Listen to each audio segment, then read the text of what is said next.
Yo, what's going on, y'all? It's your boy, JB. I just want to shout out my Twitch real quick. If you guys are interested in watching some Star Wars: The Old Republic content or other gaming stuff or reactions or, just have a good time, be sure to check that Twitch out, twitch.tv/JB. I stream about 3 or 4 times a week. But with that being said, let's go ahead and get into the video. Have a great day, y'all. Or hopefully y'all days go well. Anyways, I'll take y'all. Peace. Bye. Let me introduce to y'all a game that was made in the early 2000s called Star Wars: The Old Republic. Now, don't let the art style deceive you guys. It's profited over $1 billion since launch to 2019, meaning it could possibly have generated 300 million more dollars since the time of this recording, which is November 12th, 2024. Now, let me explain to y'all how this game has been able to appeal to many different players from many different audiences. From FPS players, competitive players, MMO players, and definitely RPG players. I will show you guys why this game is a hidden gem in the year 2024 that everyone should try out. Before that, let me give you all a quick introduction of what Star Wars: The Old Republic is to players that may have never heard of it. Star Wars: The Old Republic, often abbreviated as swtor, is a massively multiplayer online role-playing game developed by BioWare and published by Electronic Arts.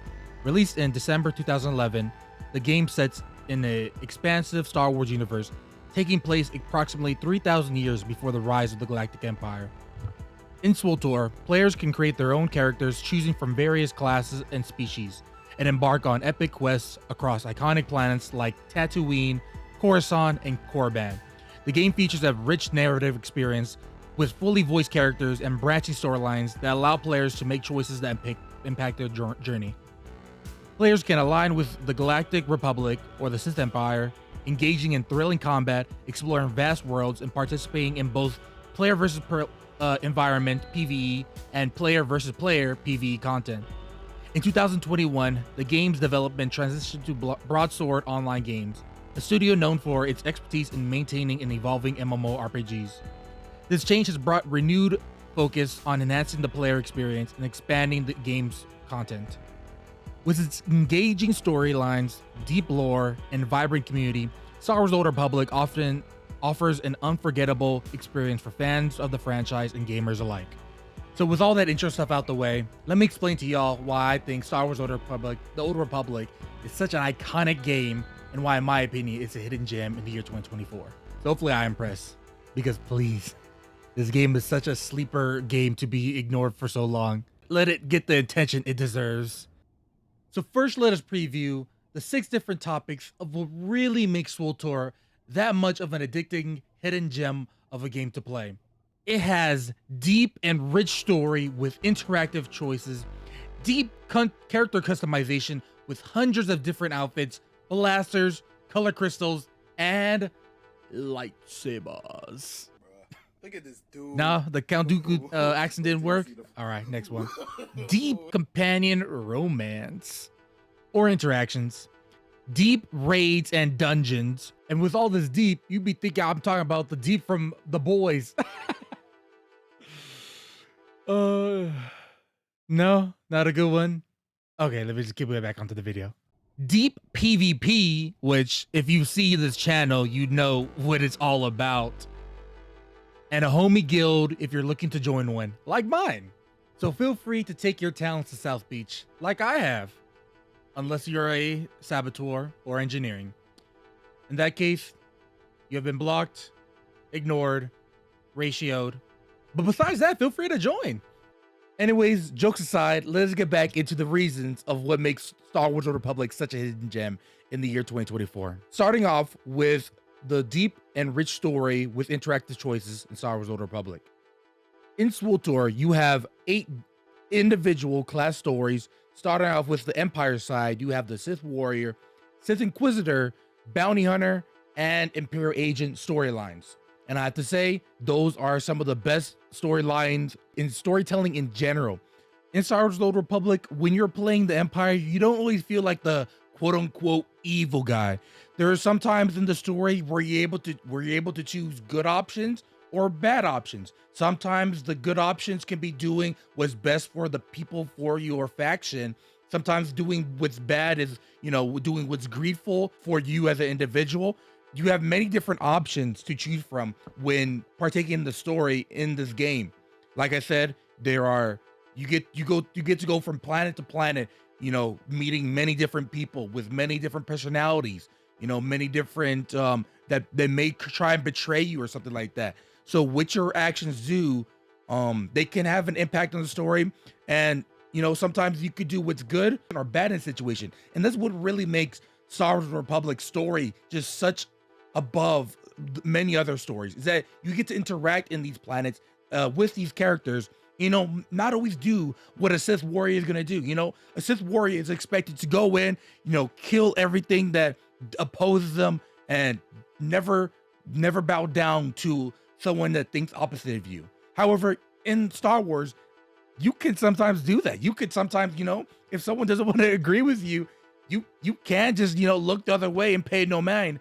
Doesn't mean it's always the best option or something you have to do. If someone wants to, fight you because they don't agree on what you do, you could fight them if you want to. That's what makes it so great, is that in those options where you want to do something different, outside the norm or outside of what a regular story would usually have you do, you could choose to not do it. And that's what it's something that you should try out for yourself, because it's in the Star Wars universe. You get to play such a great iconic type of character, whether it be a warrior, a inquisitor that's trying to be power hungry, trying to find whatever it takes to become the highest power in the galaxy, almost like a kind of Palpatine, so to speak, if you want to compare it. And then you have the bounty hunter, who's just doing whatever it takes to make a quick dollar, quick credit. Doesn't really matter what the job is, they'll do whatever it takes. And then you have the Imperial agent, which just does whatever is best for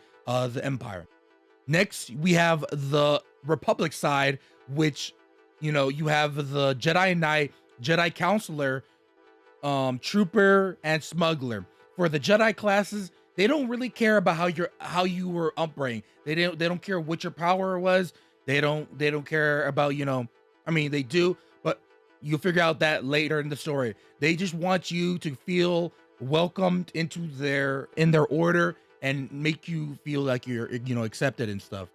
But then later down the line, as you continue story, you gain connections with the characters down the line. And sometimes, your order may conflict with the characters you're with, the friends and maybe quote unquote lovers that you have on the way. We'll talk about that when we talk about a companion, romances and interactions and friendships. But yeah, with the order, there's many different options you have to choose from. Sometimes you don't always have to be the Obi-Wan Kenobi or the Yoda. That's what makes something like a Jedi super important and interesting, is you could be humble and stay truthful to the order. You can, balance the two, or you could just say you don't care for the order. You're just having that as a way of exercising your will on the people that you're quote unquote protecting. So that is the Jedi classes, so to speak, that you could choose from, and you can make your choices based on. Then you have the Trooper story, which is being truthful to the Republic, no matter what the decisions may be. And there will be many decisions you have to do as a trooper, doing what's best for your men, quote unquote, or doing what's best for the faction, doing what's best as a general. So that's the Trooper class, which if you're interested in trying a space trooper, then the Trooper class is for you. Then you have the Smuggler class, similar to the Bounty Hunter class, but it's a more wittier one. Very compared to Han Solo. So if that's your kind of niche, a kind of witty, funny smuggler / bounty hunter, then the Smuggler is your best choice. And you could do, like I said, many different options of how you want to play your smuggler. You could be a dark-witted smuggler, or a just free-going Han Solo type of smuggler. So after you finish your class story, whichever it may be, or all of them, you then have 6 expansion stories, including 5 interlude stories, with those 6 expansion stories being Rise of the Hutt Cartel, Shadow of Revan, Knights of the Fallen Empire, Knights of the Eternal Throne, Onslaught, and Legacy of the Sith. And with Star Wars The Old Republic's storytelling, known as some of the best storytelling in gaming history, it's something that you want to maybe get a part of, especially if you're a fan of Star Wars and fan of the Star Wars universe. Definitely something worthwhile to try out just to see if you like it.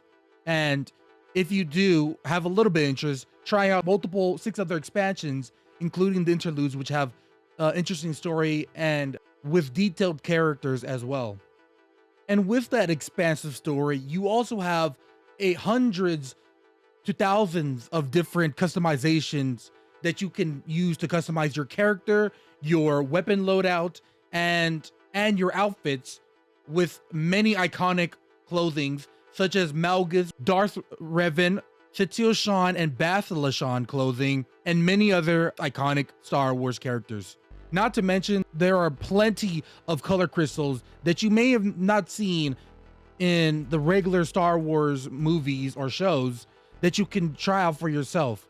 Some color crystals, for example, are the Advanced Sea Green Eviscerating Crystal, the Black Pink Crystal, color crystal, the White color crystal, Charred Orange, Hot Orange, Black and Red, Glaring Abyss, White and Gray, Commanding, and these are the PvP color crystals that I've earned over time. A Gladiatorial Gold color crystal, the Black and Silver color crystal. It's almost like the Mandalorian Darksaber, similarly. As well as the Swag Buckler Black and Blue color crystal, and a Commanding Burning Orange color crystal. So there's many different color crystals in this game. Whatever you're thinking of, they more than likely have it. As you can see here, there is legit 20 pages of color crystals, 24, 25 color crystals, give or take, with many more that aren't included in the collections page that you can earn in the game through raids, PvP, and many other ways. So, if creating a character of your own in the Star Wars universe is something you're interested in, you have many ways of role-playing with different futuristic, with also modern type of clothing, outfits, as well as the ability to roleplay as different Star Wars characters you may know and love in the Star Wars universe in your selected stories. Next up, what I want to talk about, which could maybe get you into Star Wars The Old Republic, is that Star Wars The Old Republic has something known as character interactions, companion interactions in Star Wars The Old Republic. So in this game, you have 5 different companions you will meet throughout your class story. Some of them can be are romanceable. Some of them you can make a good friendship with, or also learn about the lore in Star Wars. And if it's something that you're interested in, which is finding out more about the Star Wars universe, then talking to these companions, on your ship or in your stronghold or wherever, or in a cantina, you can find out a lot of information that you might find interesting in the Star Wars universe. But even if you're not a fan of, finding out the lore of the Star Wars universe, the companions are still very interesting to talk to, and are just like any other movie or interactable story, where you could choose, you can find out more about them and have your own immersiveness with these characters. In my opinion, what makes Star Wars' companions so great is that depending on your choices, you can influence their moods and later conversations with how they treat you, in future conversations. And I should also mention that these characters are also in general just very lovable and relatable characters. Well, some more lovable than others, but these are companions that will tag along and be a part of, be with you during your class storylines, and share their own opinions, and will be there when changes in the storyline happen. And I don't want to go into spoilers, that way you can experience every story yourself. But there's in some situations where if you don't make a certain choice, you're not able to progress further into the story without making an action that will allow your companion to feel like you're an actual companion to them. This means if you're not you don't enjoy a character, or you very much enjoy a character, you can either choose to get to know them better, or choose to ignore them, or not to spoil, you could kill some of them off. But I'm not gonna break too many spoilers into the game. Just know that if characters in this game, or companions in this game, are very interesting, with very detailed and rich stories that sometimes interconnect, making Star Wars's companion model just one of the best in the industry. So if you're a fan of the character companions in games like Life is Strange, Beyond Two Souls, Until Dawn, The Quarry, Telltale Games, Cyberpunk 2077, Detroit Becomes Human, Baldur's Gate, Mass Effect, Dragon Age Origin, or the old KOTOR games, then that means you will more than likely be a fan of swtor, just from the companion interactions alone. So now we've talked about the single player aspect of Star Wars: The Old Republic, but what makes Star Wars: The Old Republic worthwhile when it comes to playing the multiplayer feature, the massive multiplayer online game version of it? To start off, Star Wars: The Old Republic has raids and dungeons just like any other MMORPGs, like WoW, Guild Wars 2, or Elder Scrolls, with its raids being referred to as operations, and dungeons being referred to as flashpoints. What makes these operations and flashpoints so unique and worthwhile playing in Star Wars: Old Republic is that they're interconnected with your stories. Not only are they interconnected with your stories, but you can also make choices within them. And on top of it, it's connected to the Star Wars universe as a whole. So many iconic characters like Revan, Malgus, Valkorion, Satil Shan, and many other iconic characters are in these flashpoints, and you get to understand the lore, see what happens with these characters, along with your own character, in these flashpoints and operations, and see how your character ties along in the grand scheme of the Star Wars universe, or Old Republic universe, I should say. And it's just a very nice, knitted, tied together story that's made in these dungeons, or these flashpoints, and these operations.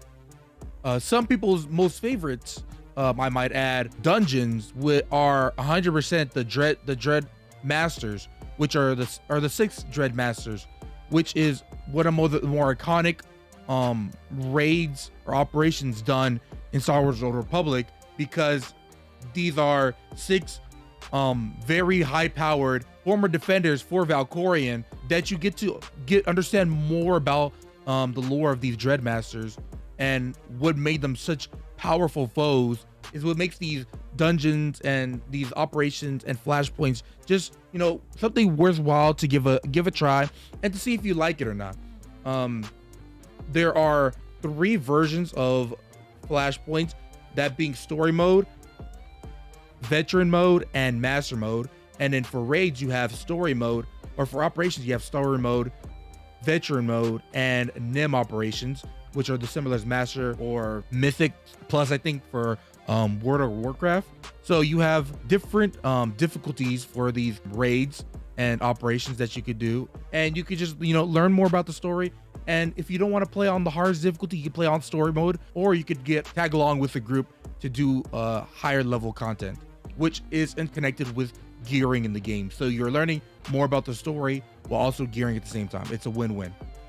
All right, for the best part of this video, in my opinion, out of all the topics covered, of course, we have the story, we have the character customization, we have the dungeons and everything, the difficulty, while also story to it of the dungeons. In my opinion, the best part of all of it in Star Wars: The Old Republic has to be its PvP.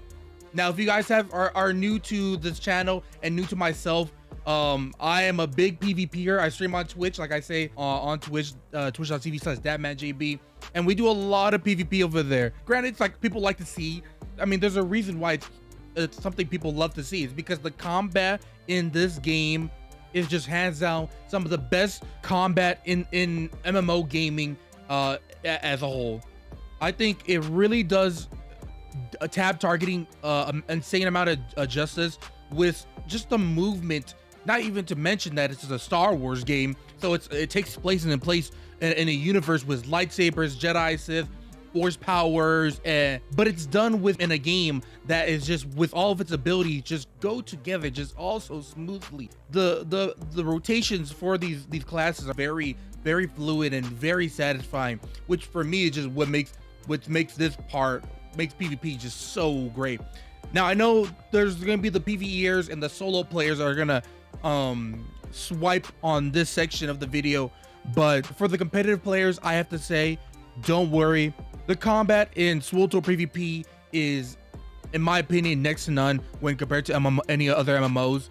Its abilities and its fluidity with just how all your abilities are casted and how you're able to just have insane movement, in my opinion, compared to other games, is just something you have to try for yourself. So if you are tempted in giving Star Wars: Old Republic a try and you want to have a competitive aspect in this game, then I'd say give it a try. I have a video covering what class is best for you in swtor PvP if you're looking to start your journey. So if you're interested in that, I'll have that video in description, or have a card added. But one more thing I want to add to this part of the PvP section of how it's just a hidden gem of a game, is that let me start off by saying there is war zones in this game, which is an AV8 battleground where you fight for an objective, and your goal is to gain more points, more or less just gain more points than their team. And then there's arenas, which are 4v4 team death matches, where your goal is to, kill the other team before they kill you. So basically last team standing. In those war zones, you can either have 4 DPSers, a tank and a healer, or a tank and a healer on your team, or you can have both tank healer with 2 DPSers. What makes Star Wars: The Old Republic's combat so great compared to other MMOs is that it has, in my opinion, perfected the tank healer team synergy into a invigorating and exciting game mode for everyone to both play and to both watch and play, be a part of. Where in a team group or team setting, it is just something that the people with higher communication or team play just outdo the team that doesn't have the skill or the communication compared to the other team. It is what makes Star Wars: Old Republic's PvP and combat better from the rest, because there are things like for tanks, there are things like guard swapping, using your AoE taunt to give your team damage reduction, performing targeted tunnels where you go after a certain player when either, like, say for example, their healer is CC'd and you're able to push off the tank so they're not able to guard the DPS or healer, whoever. Fan of top targeting or even open to trying it, you will 100% love Star Wars: Old Republic's combat. There's definitely, I'll probably show you many clips of the fluidity in this game, and just the graphic animations that this game has that just makes it, just while you're in it, it's exciting, and while you're watching it, it's just exciting to watch, in my opinion. So yeah, definitely like I said, the most exciting part, in my opinion, of this list of what makes Star Wars: Old Republic a hidden gem. All right, so to put it all together, tie it all together, if all the things before have gotten you intrigued with the game, then this final piece will be the sprinkles on the top, the whipped cream on the hot cocoa, or whatever the heck another saying would be for you to play Star Wars: The Old Republic. And that is to find a good homie guild, a place you can feel relaxed and feel like the people there are the people that you feel cool with, that you can, whenever the time you're online is, you can ask them, hey, do you guys want to do like a raid, or do you want to do heroics to level up, or do PvP to get tech frags, or to just have fun. Having a guild is just something that you could do so much with a good guild. So, I am recruiting on my guild. It is South Beach. We are on Starforge. And if there's people who want me to start a guild on other servers, like Darth Malgus or Satil Shan, but finding a guild in general is just something you want to do. Partake in all these other types of content as well. Another reason is like, especially for like if you're doing something like PvP and raids, of course, too. It's good to have a group. That way you can, get teams together to do, competitive matches like 4v4s or war zones or anything like that.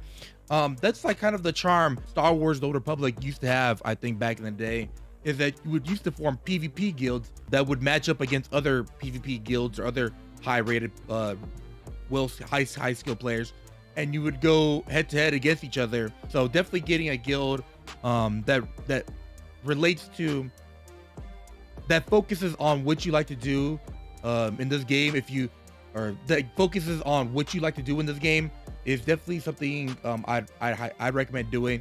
And yeah, especially if you're interested in the game. And same thing goes for operations, nim content, veteran content, heck, story mode content. If you're trying to like do a playthrough, people don't ever mind join up in raids. You get lots of benefits and rewards from doing it. So, but yep, that is the sixth and final, hopefully, reason of why Star Wars The Old Republic is just such a hidden gem. With all of these things together, it makes one of the greatest games imaginable of all time. And this is after playing games like original Dragon Age Origins, playing the Star Wars Knights of the Old Republic, playing games from like the original Baldur's Gate 1 to Siege Dragonspear, Shadowvon, playing strategy games like Empire Earth, from playing games like Battlefront 2, Call of Duty, Overwatch, NBA 2K. Like I've played so many other games, and just nothing, in my opinion, compares to something like Star Wars The Old Republic. But yeah, anyway, though, that is good. Do it for this video.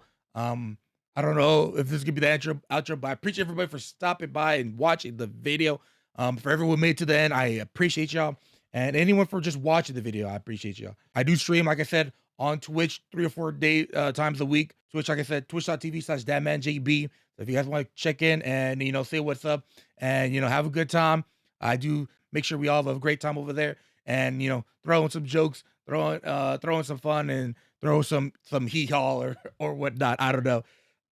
But yeah, the video took a while to take. So if you guys could subscribe to the YouTube, or follow on the Twitch, either or both would be much appreciated. And yeah, I appreciate everybody for showing so much support and love on these videos. And I still plan on many more to come.